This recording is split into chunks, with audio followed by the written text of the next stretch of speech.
Assalomu alaykum hammaga. Mana O boy. Cityga keldim. Uylanishimga bir kecha qoldi. Oz vaqtlar qolyapti. Bir G'ayrat akam bir to'yinga bir gaplashishini deyapti-da.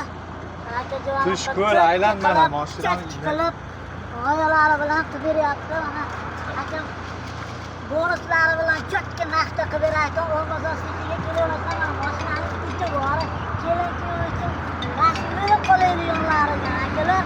Ko'rasizlarmi? Akam bonus sifatida kelishtirib holatda o'rni sifatida qilib berar ekan. Kelaverasizlar mana mashinani qaranglar. Makka o'sha kuchayadi. Makka faqat qaynaqa boshqalarda yuradi. Yo'qmi? Yo'qdagi ham butun. Hayrat aka nima qilyapti? Achagani. Qarasa to'yonanga mana shu o'lib qoladi bo'ldi. O'tayib kirib O'zga shukr akajonim. Mana Olmazor Cityda akaning mashinalari nomeradi ekan. Cho'kki chiroyli narxlarda. To'yonasiga.